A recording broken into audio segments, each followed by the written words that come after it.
She is the most notorious woman of the Italian Renaissance. The Pope's daughter.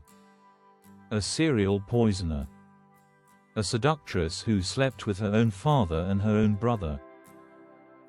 The wearer of a hollow ring filled with arsenic, who flicked death into the wine cups of anyone who crossed her family. Her name appears in operas, in novels, in Hollywood films, in prestige television. It's a shorthand for female evil. For 500 years, she has been the gold standard of Renaissance villainy. There is just one problem. Almost none of it is true. In 1493, a 13-year-old girl was married off in the Vatican to a man more than twice her age. She had been given, by her father, in a deal designed to lock in a political alliance her family no longer really needed. 4 years later, when the alliance had outlived its usefulness, she was made to divorce him. That divorce is where the legend begins.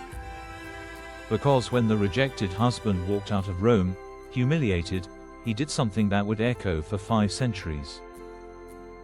He told the world his wife had slept with her own father. It wasn't true. He knew it wasn't true. He admitted as much in private correspondence years later.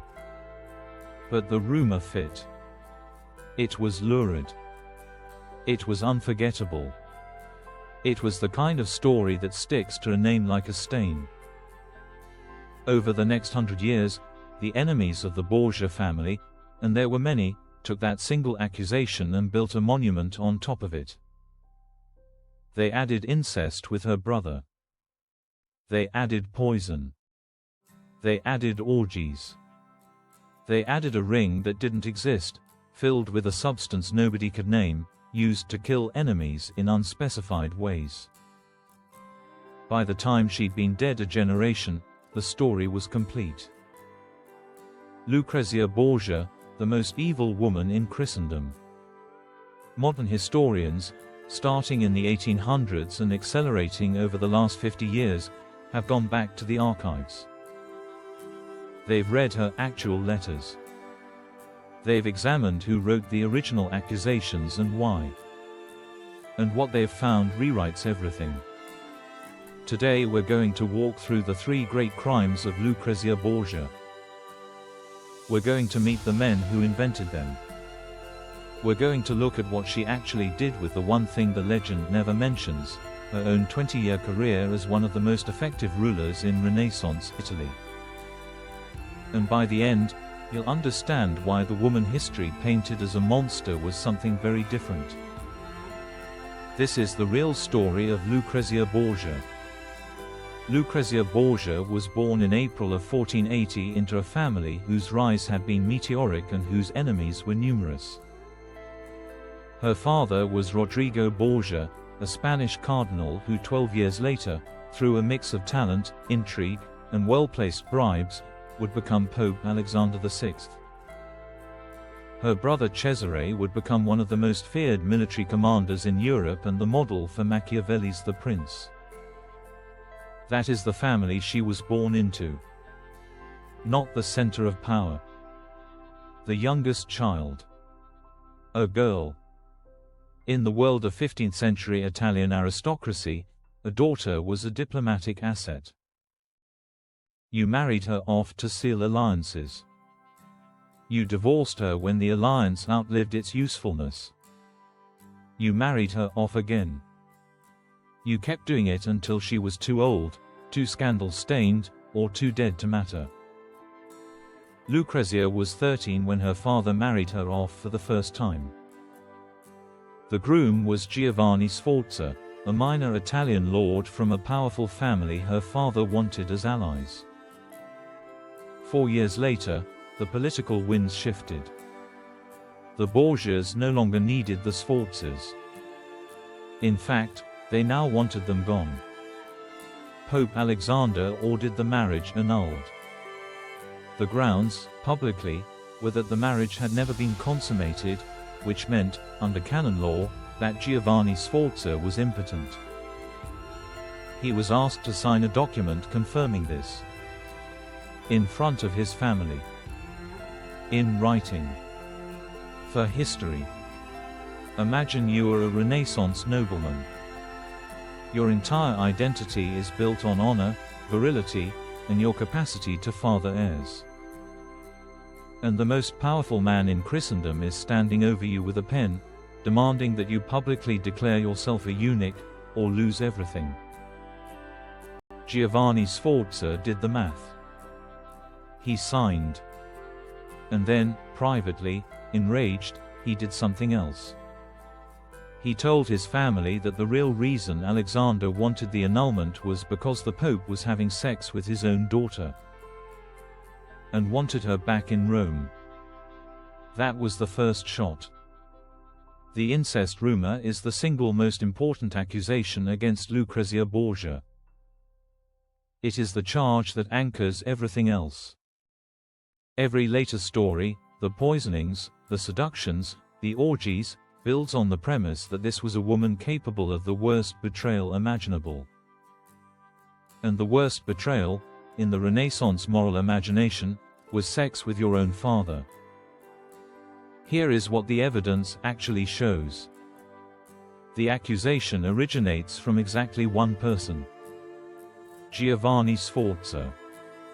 A man who had just been publicly humiliated, forced to declare himself impotent, and stripped of a politically valuable marriage. A man whose own uncle, Cardinal Ascanio Sforza, had tried to talk him into going quietly, and failed. There is no independent source for the incest claim. No witness. No second accuser. No corroborating document. Just a humiliated ex-husband with a motive. But the rumor had one thing going for it. It was sticky. It was the kind of story that travels. And in Renaissance Italy, which was full of people who hated the Borgias, rival Italian families, hostile foreign powers, anti-Spanish factions within the church itself, a story that confirmed how disgusting the Borgias really were was gold. It got picked up by Florentine historians. Most damagingly by Francesco Guicciardini, a respected statesman writing in the decades after Lucrezia's death, who included the incest claim as historical fact. Guicciardini was anti-Spanish, anti-Borgia, and by any honest reading, motivated. But he was also influential. Once he printed it, it was history. After Pope Alexander died in 1503 and the Borgia political machine collapsed, the family lost all capacity to defend itself. The people writing about them now were, almost without exception, their political enemies. The story got worse every generation. By 1600, Lucrezia wasn't just sleeping with her father. She was sleeping with her brother Cesare. She had borne a child by one of them, the infans Romanus, a mystery child whose parentage was covered up by two contradictory papal bulls, both of which were used by later writers to build the case against her. Modern historians now believe the infans Romanus was almost certainly the child of Pope Alexander himself by a mistress, not Lucrezia's child at all. The bulls were a cover-up, but the thing they were covering was a papal affair, not an incestuous pregnancy. The incest rumor was a lie, told by one bitter man, repeated by his political allies, laundered into history by hostile chroniclers, and never retracted because the people who could have retracted it were dead, discredited, or had no interest in rescuing the reputation of a family they hated. And that was only crime number one. If you know one thing about Lucrezia Borgia, it's probably this. She wore a ring. Hollow. Filled with poison. She tipped it into her enemies' wine cups at banquets, and by morning they were dead. Ask any serious Renaissance historian about that ring and they'll tell you the same thing. It never existed. There is no mention of a poison ring in any document written during Lucrezia's lifetime. None. It doesn't appear in the diaries of the Vatican Master of Ceremonies, Johann Burchard, who recorded an enormous amount of gossip about the Borgia family and clearly didn't like them. It doesn't appear in the accounts of foreign ambassadors in Rome, and there were a lot of foreign ambassadors, all of whom were writing back to their home governments with every juicy rumor they could collect. It doesn't appear in the letters of Lucrezia's enemies. It doesn't appear in any contemporary source at all. The poison ring appears to be a 19th century invention. A detail added by Romantic-era writers and opera librettists who were building a femme fatale for their audiences. It's the kind of prop that exists because Victor Hugo and Gaetano Donizetti needed it to exist, not because history did. Now here's where I want to be fair. The Borgias as a family were accused, repeatedly, of using poison. The name of their supposed signature toxin was cantarella. Modern historians are not sure cantarella ever existed either. No contemporary document describes what it was, and no chemical analysis of any alleged Borgia victim has ever confirmed arsenic or any other specific poison at a level inconsistent with ordinary disease. Did the Borgia men, Pope Alexander and Cesare, ever have people killed? Almost certainly yes.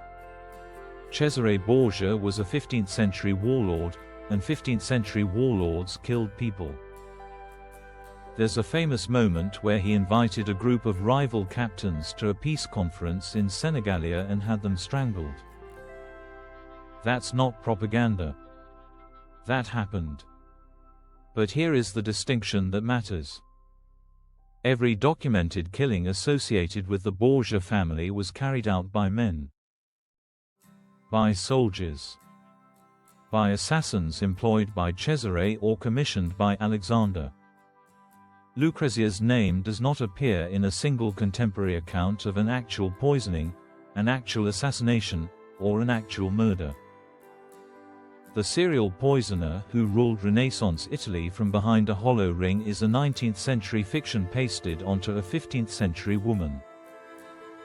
And the evidence of what she actually was doing during those years is sitting, right now, in the archives of Modena. In 1502, at the age of 21, Lucrezia Borgia was married for the third and final time.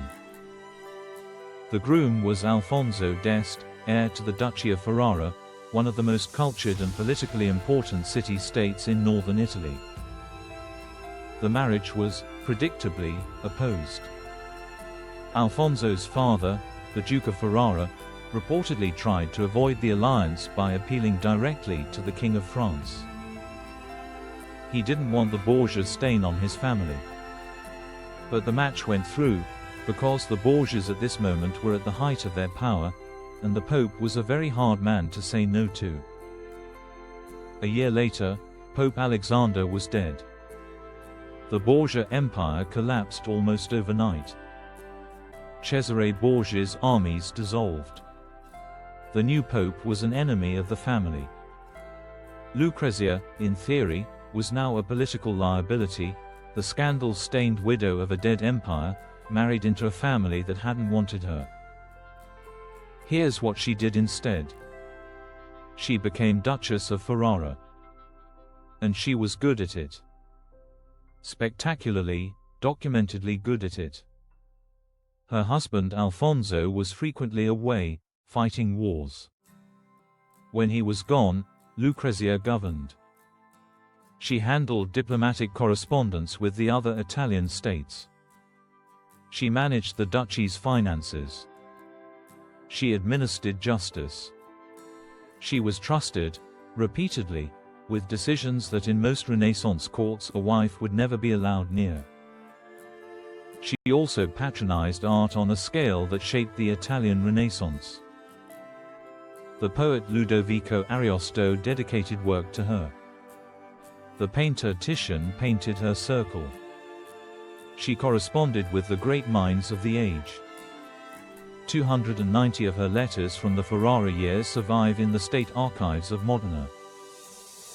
They were digitized by the Halt alla Finzione project in 2023, and they show a woman of intelligence, political skill, and genuine administrative competence. The Duchess of Ferrara was a respected figure. When she died in 1519 at the age of 39, of complications from childbirth, her 10th pregnancy, the city went into deep mourning. The poet Ariosto wrote a tribute. Foreign ambassadors wrote home describing the grief. That is not the femme fatale of the opera. That is not the woman with the poison ring. That is a 39-year-old administrator who had held a Renaissance duchy together for 17 years and had earned the love of the people she governed. The irony is that her actual accomplishments, the real Lucrezia Borgia, the capable ruler, the patron, the diplomat, are barely in the legend at all. The legend doesn't need them. It has a poison ring. Here is the fact about Lucrezia Borgia that almost nobody knows.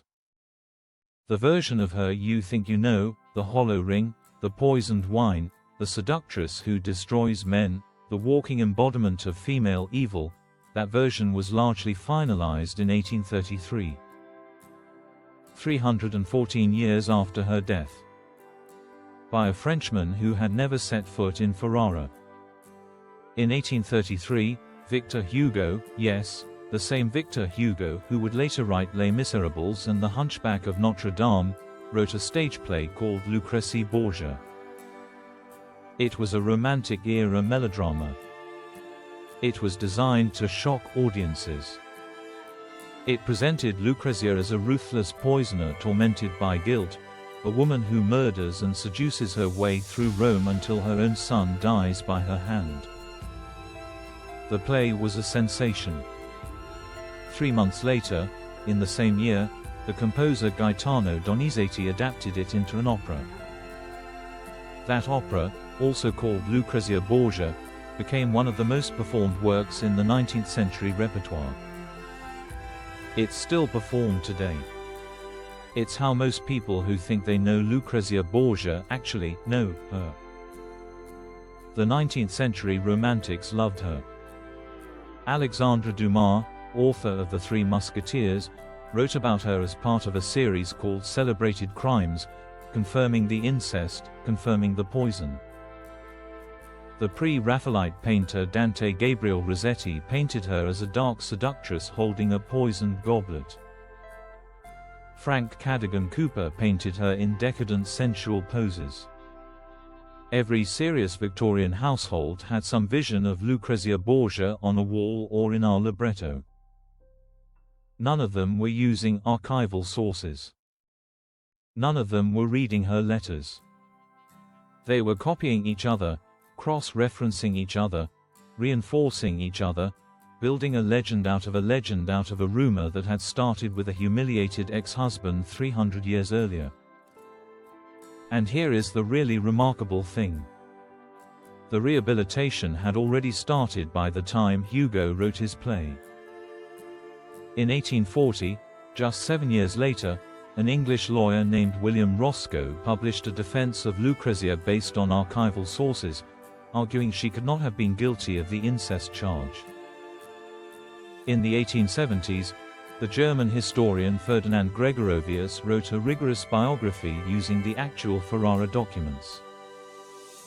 In 1939, Italian author Maria Bellanci published a full rehabilitation that remains one of the standard scholarly works today. In 2004, Sarah Bradford wrote another. The serious historical consensus has been clear for about 150 years. Lucrezia Borgia did not poison anyone. She did not sleep with her father. She did not sleep with her brother. She was a political pawn in her youth and a capable ruler in her adulthood, and the legend is almost entirely the work of her enemies and the Romantic-era artists who found her name more useful than her facts. And yet the opera is still performed. The poison ring is still in every pop culture depiction. Showtime's The Borgias, which aired from 2011 to 2013, leans hard into the incest angle. Modern novels recycle it. The legend outlived every correction. Because the truth, as always, is less marketable than the lie. I'm not going to tell you Lucrezia Borgia was a saint. Nobody in that family was a saint.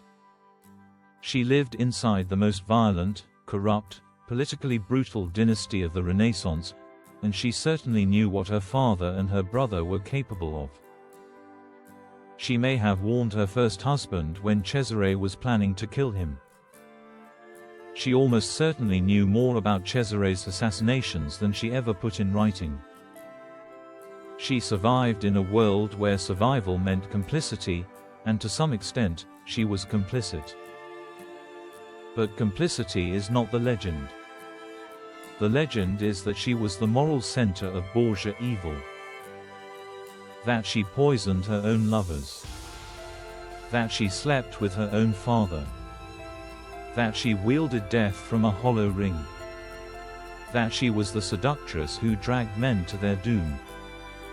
None of that is supported by the contemporary evidence. All of it was invented, layered, and passed down by a chain of people with reasons to lie. Her ex-husband. Her family's political enemies. 19th-century romantic playwrights looking for a femme fatale. 20th-century novelists looking for a sensation. What the actual evidence shows is a woman married off at 13, divorced at 17 in a humiliating proceeding, widowed at 20 when her husband was assassinated, almost certainly by her own brother, and married a third time at 21 to a man whose family fought the match. And then, with all of that behind her, she spent the next 17 years becoming one of the most respected rulers in northern Italy. She died at 39. She left behind a duchy that genuinely loved her, a body of correspondence that shows her political skill, and a daughter-in-law who named a child after her. Those are the facts. They're in the archives. They've been there the whole time. But nobody buys an opera ticket to watch a woman write diplomatic letters. So the poison ring wins.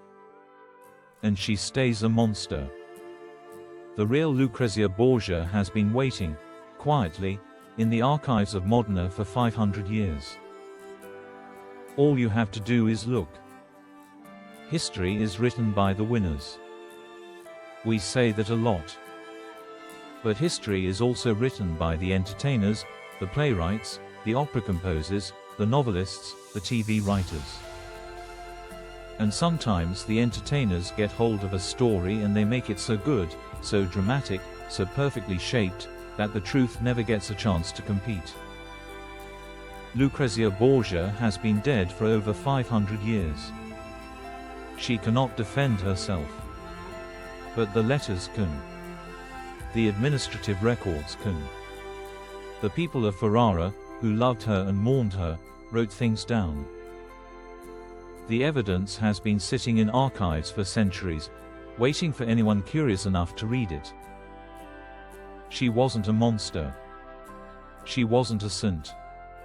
She was a woman who survived one of the cruelest families in European history, and then built something better than any of them ever did. Thank you for watching, and if you're enjoying this channel, please consider subscribing.